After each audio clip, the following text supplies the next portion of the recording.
அனைவருக்கும் ஆனந்தமான இறைவணக்கம். ஆன்மீக சிவ சொந்தங்களே, நீங்கள் சகல செல்வத்துடன் ஆனந்தமாய் நிம்மதியாய் வாழ இந்த வாரம் வெள்ளிக்கிழமை குலதெய்வ வழிபாடு எப்படி செய்வது, அதாவது பிப்ரவரி 13 மாசி முதல் நாள் வெள்ளிக்கிழமை.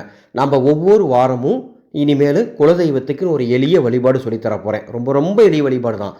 அதை தவறாமல் யாரெல்லாம் செய்ய முடியுமோ ஒவ்வொரு வாரமும் செய்யுங்க. ஏன்னா நாம் எத்துணை தெய்வத்தை வணங்கினாலும் நமது குலதெய்வத்தின் அருள் முழுமையாக நமக்கு கிடைக்காவிட்டால் மற்ற தெய்வங்களுடைய அருள் முழுமையாக நம்மை சேராது. இது நமது முன்னோர்களின் வாக்கு. எனவே தான் நமது ஆனந்தொளி அறக்கட்டளை சேனலில் ஒவ்வொரு வாரம் வெள்ளிக்கிழமையும் ஒரு சிறப்பு பூஜை சொல்லித்தரப்போகிறேன்.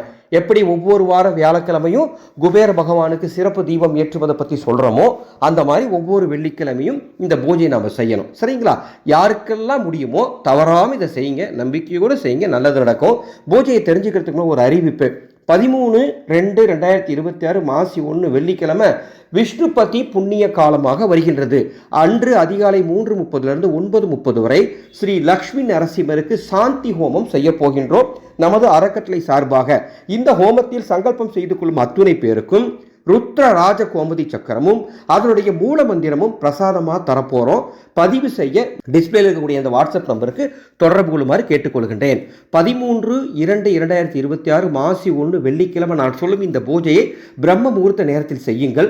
அல்லது காலை 6 மணிலிருந்து 7 மணிக்குள் செய்யலாம், அல்லது மாலை 5:30 10:30 எப்போ வேணால் செய்துக்கலாம். உங்கள் வீட்டில் பூஜை அறையில் 5 தீபங்கள் வடக்கு திசை நோக்கி ஏற்றி வையுங்கள். ஏற்றி வைத்து ஒரு டம்ளரில் சுத்தமான தண்ணீர், ஒரு டம்ளரோ அல்லது ஒரு சொம்போ சுத்தமான தண்ணீர், அந்த தண்ணீர்ல வேப்பிலை கொஞ்சம் போடணும்.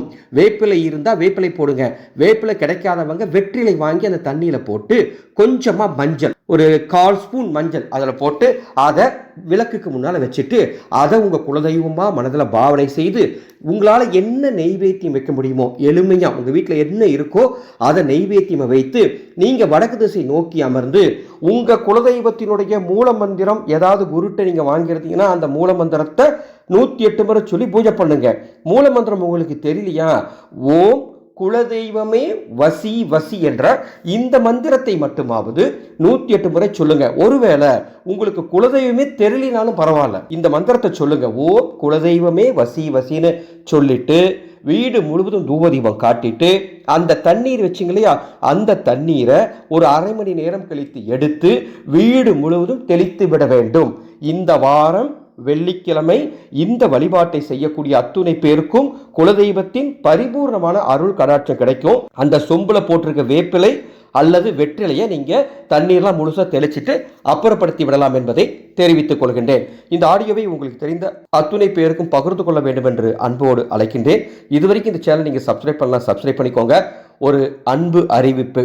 வருகின்ற 15 மகா சிவராத்திரி நன்னாள் நீங்கள் வீட்டில் இருந்தபடியே வாட்ஸ்அப் குழுவின் மூலமாக ஒரு குருவுடன் இணைந்து சிவ தரிசனம் காண எங்கள் வாட்ஸ்அப் குழுவில் இணைந்து கொள்ளுங்கள். மேலே டிஸ்பிளேல வாட்ஸ்அப் நம்பர் கொடுத்துருக்கேன். அந்த நம்பருக்கு சிவராத்திரின்னு ஒரு மெசேஜ் அனுப்புனீங்கன்னா அந்த மகா சிவராத்திரி வாட்ஸ்அப் குழுவின் பதிவு கட்டண விவரங்கள் வழங்கப்படும். மகா வில்வவேர் மற்றும் கண்டகி சிவ சாலிகிராம் பிரசாதம் உங்களுக்கு வழங்கப்படும். வாருங்கள், வீட்டிலிருந்தபடியே சிவ தரிசனம் காண. மீண்டும் அடுத்த ஒரு பதிவில் சந்திக்கின்றேன். ஆனந்த மலரட்டும், ஆனந்த ஒளி பரவட்டும்.